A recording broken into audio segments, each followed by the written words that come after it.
G'day members, very big day for us today. We've got, of course, the announcement of the ballot results for the protected industrial action at Network, Jetstar and Qantas. And for those who are unaware, we've also made a similar application for our members at VARA in Western Australia, the Virgin regional carrier. Alright, just firstly, before I announce the results or talk about the outcome, I'm a little bit casual today, and this is just going to be a short message. I've been refreshing my batteries, I guess you could say, on a little bit of leave, so I'm just going to keep this as short as possible. But whilst I've been on leave, Peter Gill, the Assistant Federal Secretary, has been doing a magnificent job travelling around the country trying to convince you guys to vote the right way. And I'm pleased to announce that all of the ballot outcomes have been positive, and protected industrial action is now approved across all of those companies. Thank you very much for putting the trust in us to take that big step. We've taken it before at some airlines, but not before at Network. So we'll see what we do from here. What I did want to sort of talk about in this message is what we are going to do from here.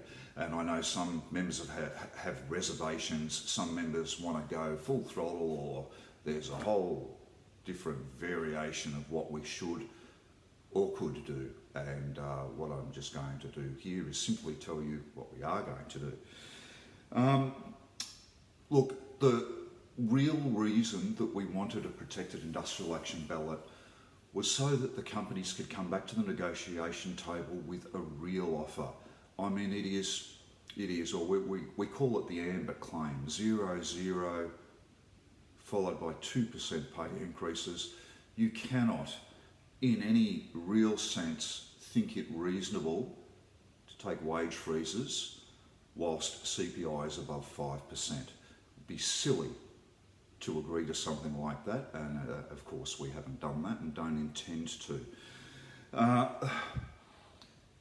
The Qantas Group airlines that are involved in these actions, of course, have what they call a group policy of a wages policy, which is just that, a policy that doesn't apply obviously to airline executives who are getting bonuses of over $1 million a year, whilst probably becoming baggage handlers for a period, which is quite ironic that the same people who decided to get rid of all of the baggage handlers may now become baggage handlers themselves. So what we will be doing is going back and just reinforcing the fact that it's inappropriate to try and push a wage freeze at this time. Our first action will be by the end of this month across all airlines, and this will also apply to VARA. I've already made some public comments about this. The first action will be a token one. It will be a 1 minute stoppage. 1 minute stoppage, of course, is not going to harm any airline or passengers, and it will also demonstrate our willingness to negotiate in good faith and not try and harm the airline. We hope that might be enough to get the airlines to change their view on things. We are sensing that there might be a shift anyway, and we do want to give some time for resolution of these matters before we have to go and do anything that may even come close to disrupting the public. The concern though is that if management don't agree to that and they just want to continue to stick to this unfair wages policy, then negotiations could fail again, and it won't be through want of trying from the ALAA's perspective. If that's the case, we are going to have to exercise one or both of the two questions that were, or the two concepts that were put into one question in each of the protected industrial action ballot questions, which was overtime bans or stoppages. What I would like to reveal today is that we're not really interested in overtime bans, because overtime bans can get extremely messy. We understand also that members have been through a couple of years where their incomes have been a little bit less than what they would have been. We don't really necessarily think we need to exacerbate the problems that management have created themselves by getting rid of too many staff. So that's not necessarily on our radar at the moment.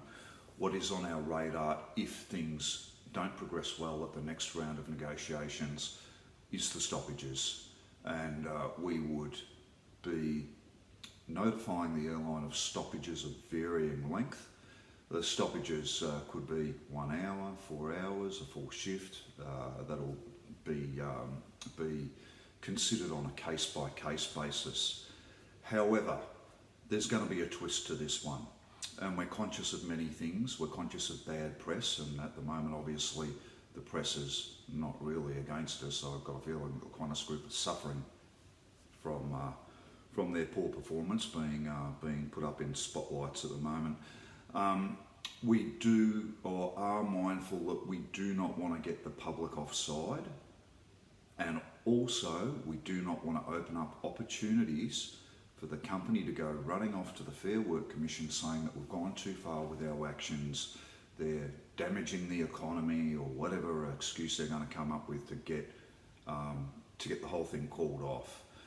So what we intend to do, and this is our message, and it will be what I'll be saying to the press, is that whenever there is going to be a stoppage, alternative labour provisions will be provided to make sure there is no loss of labour.